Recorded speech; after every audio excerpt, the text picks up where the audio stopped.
My mind felt like a browser with 100 tabs open, and every single one was playing a different, terrible song. My happiness was so fragile that one bad email, one rude comment, or one unexpected bill could completely shatter my day. I was living in a constant state of low-grade anxiety, just reacting to whatever the world threw at me. I was desperate for a change. So, I turned to a 2,000-year-old philosophy. For 30 days, I committed to living like a Roman emperor by following 5 core rules of Stoicism. This is what actually happened, and how these ancient practices started to rewire my brain. Let's be real, the word Stoic gets a bad rap, right? We picture someone who's totally emotionless, detached, and honestly, a bit of a robot. But the more I dug into it, the more I realized I had it all wrong. The original Stoics, guys like Marcus Aurelius, Seneca, and Epictetus, weren't trying to suppress their feelings, they were trying to transform them. Their goal wasn't to feel nothing, but to stop being a slave to their feelings. They were chasing something they called eudaimonia, a deep, unshakable sense of well-being that comes from living a life of virtue and purpose, not from chasing fleeting pleasures. My life was pretty much the opposite of eudaimonia. It was a roller coaster of highs and lows, completely dependent on external validation, other people's moods, and things I had zero control over. I had outsourced my peace of mind. So, I decided to take it back. I built a 30-day challenge for myself around 5 foundational Stoic exercises. This wasn't about becoming some perfect philosopher, it was a practical experiment. Could these ancient rules actually hold up in the chaos of the modern world? I was about to find out. The 5 rules I committed to were: 1. Morning preparation. Start each day by imagining what could go wrong. 2. The dichotomy of control. Focus only on what's actually in my power. 3. Voluntary hardship. Intentionally practice being uncomfortable. 4. Reframing judgments. Change the stories I tell myself about things. 5.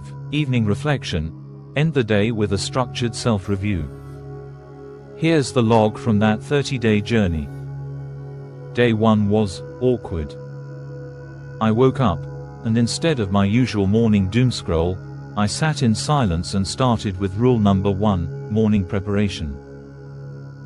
Specifically, a practice called premeditatio malorum, which literally translates to the premeditation of evils. It sounds terrifying, and honestly, it felt that way at first. The exercise is simple. You spend a few minutes thinking about your day and imagining things going wrong. You rehearse setbacks. But it goes deeper. You're also supposed to contemplate losing the things you value most. So there I was on a Tuesday morning, actively picturing getting fired, a friend letting me down, my car breaking down on the highway. My first thought was, this is insane. Why would anyone choose to start their day with this much anxiety? It felt completely counterintuitive, like a recipe for a terrible mood. But I stuck with it. And around day 4 or 5, something clicked. I visualized a project I was nervous about at work getting torn apart. I imagined the email notification. I felt that initial jolt of panic and disappointment. But then, as the exercise requires, I planned my response. I'd take a deep breath. I'd separate the critique from my self-worth. I'd focus on what was actionable and use it to make the project better. That's when I got it. The point of premeditating evils isn't to manifest anxiety, it's to rehearse for it. By thinking through worst-case scenarios in a calm, controlled way, you strip them of their power to shock you. Seneca said, if an evil has been pondered beforehand, The blow is gentle when it comes. And there was another, more profound side effect: gratitude. After imagining my life without my health or a close relationship, opening my eyes and realizing everything was still here, safe and sound, was incredibly powerful. The practice wasn't making my mornings darker, it was making them richer. It was training me to be ready for anything, and grateful for everything. The first week really put my new training to the test. An important meeting was cancelled at the last minute, throwing my entire schedule into chaos. The old me would have spiraled. I'd have fumed about how unprofessional it was, how my time wasn't valued, and let that bitterness poison the rest of my day. This time, I had a new tool.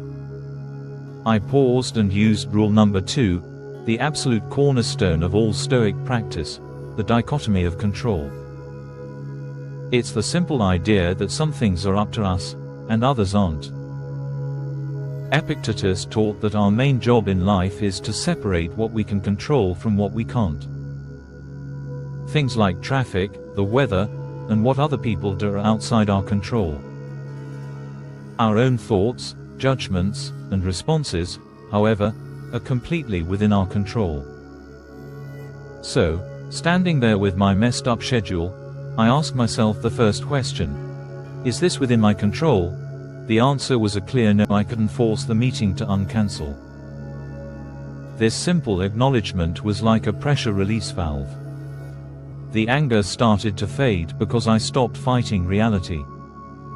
This flowed right into rule number 4, which I practiced alongside the first, reframing judgments. The Stoics argue that we aren't disturbed by events, but by our stories about them. The event itself was neutral, the meeting was moved. My judgment was what caused the suffering. This is a disaster, they don't respect me. I practiced changing that story. I reframed it from a personal insult to a simple fact. The meeting has been moved, that's it. No drama.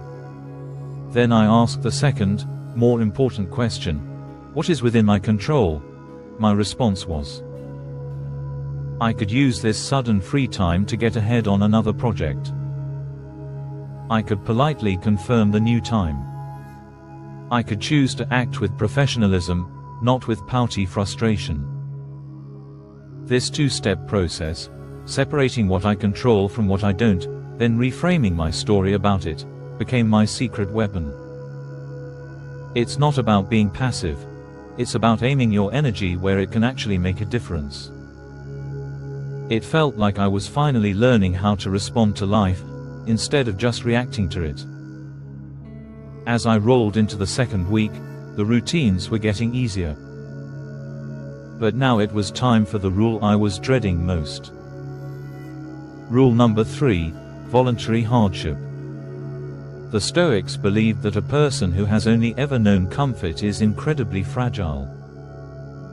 To build real resilience, you have to intentionally practice discomfort. Seneca would practice poverty for a few days each month, eating basic food and wearing his worst clothes, just to prove to himself he could handle it. My hardships were a bit more modern. I started with cold showers. The first one was a genuine, full-body shock. Every instinct screamed at me to yank the handle back to warm, to just escape. But I forced myself to stay under the icy water, focusing on my breath. When I finally got out, the feeling was electric. It wasn't just a physical rush, it was a psychological win. I had willingly done a hard thing before my day even really started. Everything else felt easier by comparison. Over the next few weeks, I added more hardships. I tried intermittent fasting, feeling the pangs of hunger and just sitting with that feeling. I intentionally left my phone at home for a whole day, enduring that phantom limb feeling and the FOMO. I took the longer, more crowded bus route. Each of these small sucks served a double purpose. First, it expanded my comfort zone and built up my mental armor. Discomfort started to feel less like a threat and more like a training ground. Second, it dramatically cranked up my appreciation for the comforts I usually took for granted. A hot meal after fasting, a warm shower after a week of cold ones, the quiet of not having a phone buzzing in my pocket, these simple things became sources of real joy. This wasn't self-punishment, it was self-fortification. It was like giving myself a small vaccine against adversity, making me stronger for when life delivers a real dose of hardship. All of these practices, the morning prep, the midday resets, the voluntary hardships, were the active part of the training. But the final piece, rule number 5, was what tied it all together and turned it into a system for actual growth, the evening reflection. Before bed, I'd open a journal and spend 10 minutes on a structured review, based on the questions Seneca said he asked himself every night. This was not a "Dear Diary" entry about my feelings. It was a performance review. The prompts were simple. 1. What did I do wrong today? 2. What did I do right? 3. Where did I slip up? What can I do better tomorrow? This practice was brutally honest but also incredibly clarifying. I'd look back on the day and see exactly where I let some random event dictate my emotions. I'd note when I successfully used the dichotomy of control. I'd see my wins and losses in black and white. For instance, on day 17, I wrote, "Failed to be patient when the internet cut out. Defaulted to useless anger. Tomorrow, I'll try to see tech issues as a test of my composure." This evening journal became the data log for my whole experiment. It kept the practices from just becoming empty routines. It forced me to be accountable and to make a concrete plan to improve. It was the difference between just going through the motions of Stoicism and actually learning from them, iterating and getting 1% better every single day. This 30-day journey was one of the most challenging and rewarding things I've ever done, and it all started with just 5 ancient rules. I'm curious, which of these rules do you think you'd find the toughest to follow? The morbid morning routine? The cold showers? Let me know your thoughts in the comments below. And if you're getting any value out of this, subscribing to the channel would mean the world. So, after 30 days, am I some perfect, unflappable Stoic sage? Not even close. But am I different? 100%. That constant, buzzing anxiety has been turned down from a roar to a low hum. My mind is no longer a browser with 100 chaotic tabs open. Maybe it's 10 tabs now, and I actually know why each one is there. The biggest change is the space I've found between a trigger and my reaction. In that little gap, there's a new sense of freedom and control.